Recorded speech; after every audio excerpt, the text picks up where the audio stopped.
Usually when we sit down to do a deep dive, we're looking at these like huge shifting trends in an industry. We're talking about the collapse of budget airlines or, the rise of ecotourism, big picture stuff.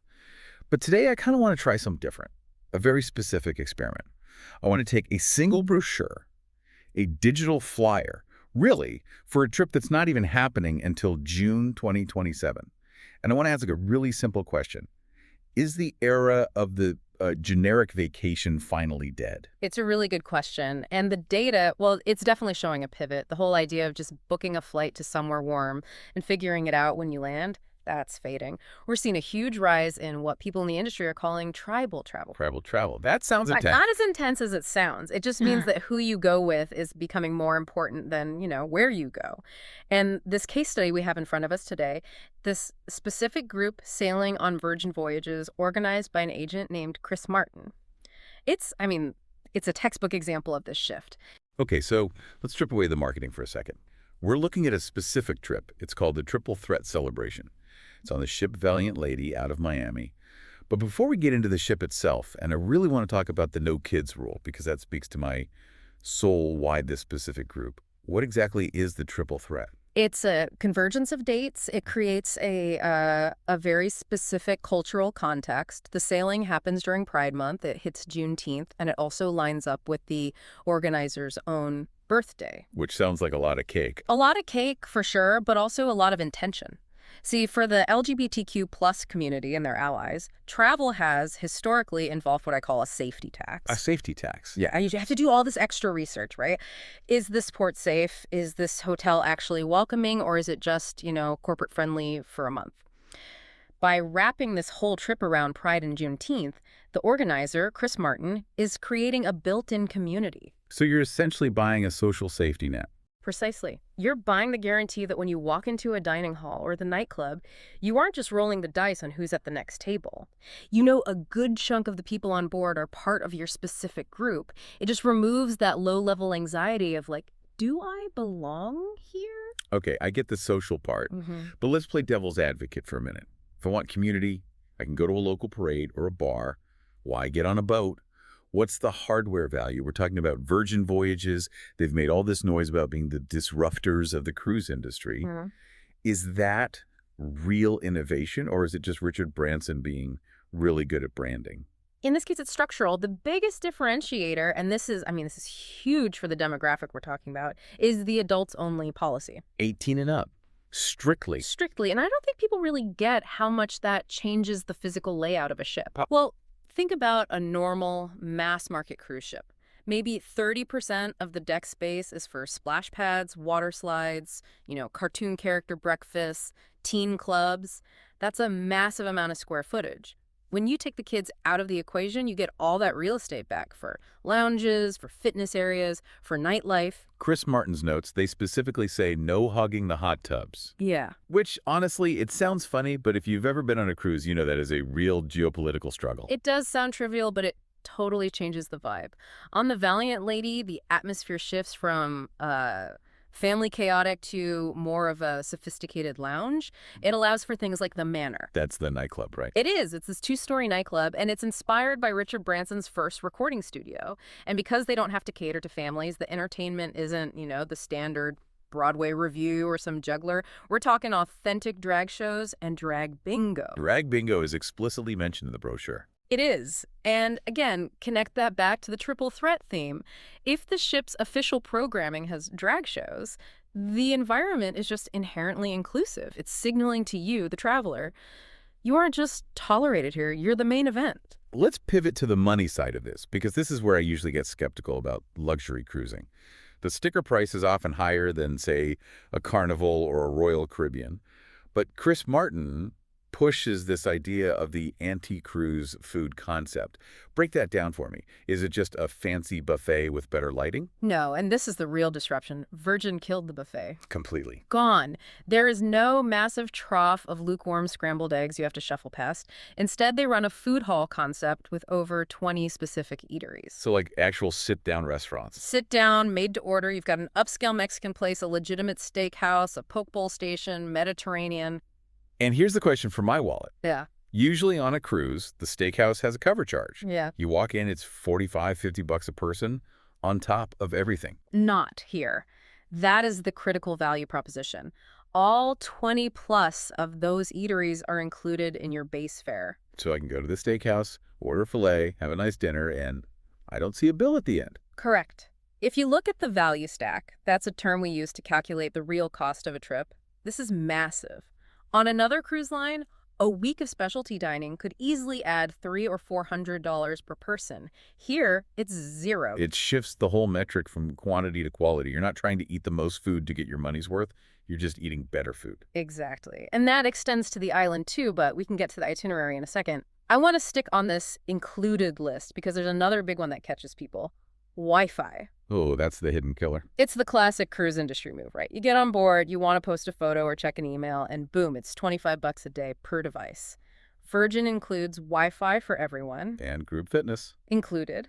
Yoga, spin classes, usually those are $20 a pop. Here, they're included. Okay, so they're giving you the food, the Wi-Fi, the gym. They have to be making money somewhere. This is a business? What about drinks? This is where it gets a little nuanced, and we need to be really clear for you because this trips people up. Alcohol is not included. Okay, so I'm paying for my cocktails. Yes. But they don't use the traditional drink package model. You know how that works. Yeah, you pay like $80 or $90 a day, every single day, whether you drink or not.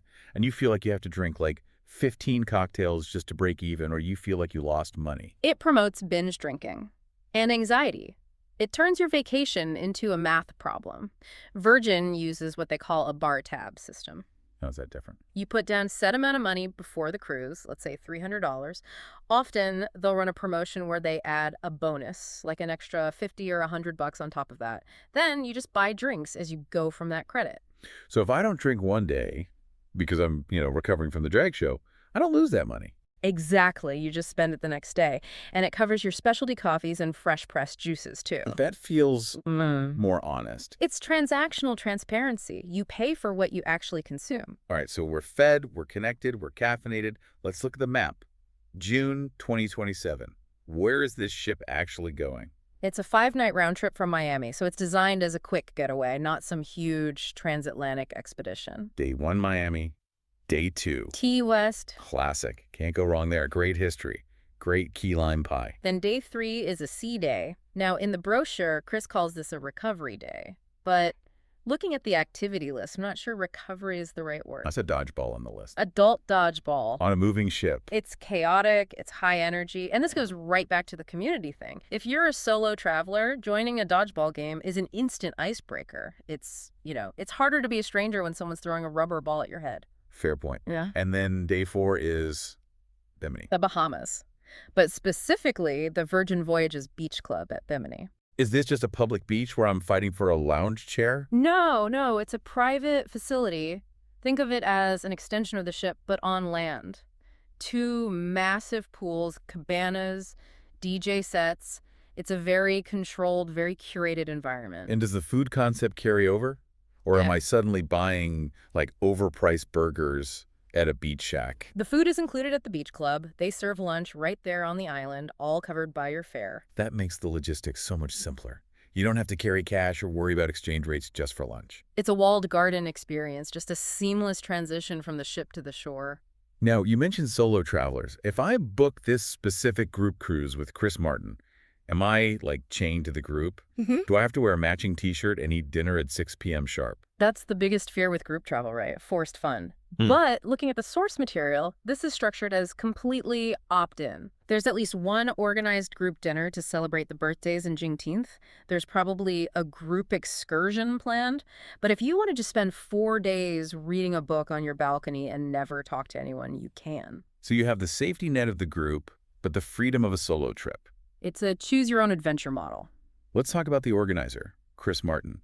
Why book through him? I can go to virginvoyages.com right now and book a cabin. Why bring in a middleman? This is where the industry is actually shifting back. For a while, everyone thought the internet would kill travel agents. But agents like Chris, who is a gold-level first mate with Virgin. First mate. Is that a real nautical term or just a corporate title? Both, I suppose. It's Virgin's internal name for their top-tier agents. Gold level is the highest. It means he has leverage. He has access to perks that the website algorithm just won't give you. Give me concrete examples. What's the bribe to book with him? Okay, so if you book a sea terrace cabin, that's the one with the balcony and that famous red hammock, you immediately get a $50 drink credit. Okay, that's a round of cocktails. Then a $100 hotel savings card to use on land, and a $50 dining and entertainment card, plus a welcome gift. So we're looking at, what, maybe 200, 250 in value? Just for sending an email instead of clicking a button. But then there's the scarcity play. He has a special tier called the First Five. The first 5 people to book this specific sailing. Yes. For those 5, the hotel savings card doubles to $200. The dining card doubles to $100. But the headline is a complimentary vacation certificate. A free trip on top of the trip I'm booking. A stay for 2 at a resort in either Mexico or the Dominican Republic. Okay, pause. I'm skeptical. Nothing is free. Where's the catch? The catch is taxes and fees. The room rate itself is covered, but you have to pay the government taxes and any resort fees. So it's not totally free, but it's a heavily, heavily subsidized vacation. Correct. It's a classic loss leader to drive that early commitment. I mean, June 2027 feels far away, so he needs a reason for people to put a deposit down now. Speaking of deposits, what's the damage? If I want in, do I need to drop $5,000 today? No, and this is crucial for the learner audience who might think cruising is just prohibitively expensive upfront. You don't pay for it all at once. The deposit is about $250 per person. And that locks in the room? That locks in the room and all the perks. Then Chris mentions a flex pay option. He can set up a monthly payment plan. Since the trip is so far out, in 2027, you could be paying, what, less than a car payment each month? That makes it incredibly accessible. It turns a luxury purchase into just a line item in your monthly budget. It democratizes the whole luxury experience. But we need to be transparent about what is not in the sticker price. We mentioned alcohol is extra. What else? Gratuities. Virgin sometimes calls them lock-it-in rates, but generally you should expect to pay about $100 per person for tips. That goes to the crew. Mandatory. Effectively, yes. Yeah. And airfare. You have to get yourself to Miami. And travel insurance. Always highly recommended, never included. Especially booking this far out. I mean, life happens. Okay, so if I'm summarizing the mission here, we've got a high-tech ship that solves the kids everywhere problem. We have a food system that solves the nickel and dime problem.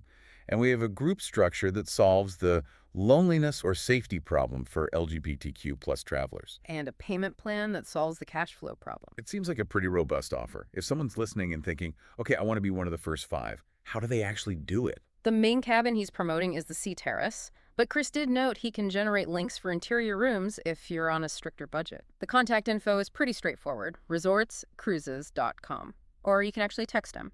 A text line. 844-942-055. 844-942-055. Or email cmartin@resorts-cruises.com. You know, as we wrap this up, I keep coming back to that idea of community-based travel. We live in this hyper-digital age where we have 1,000 friends on Facebook, but, nobody to play dodgeball with. It's the paradox of our time. It really is. Yeah. And I wonder, and I want you, the listener, to think about this, is the premium you pay for a curated group trip like this, is it actually a payment for your mental health? How do you mean? Well, if you go to a resort alone, you save money, sure, but you spend all this emotional energy trying to connect with people. Here, you basically outsource that labor to the organizer. You pay a bit more, but you show up and your tribe is just waiting for you. Yeah. Is belonging the ultimate luxury product? That is a very expensive question, but I think for a lot of people the answer is yes. Something to mull over while you look at your calendar for June 2027. Thanks for diving in with us. Safe travels.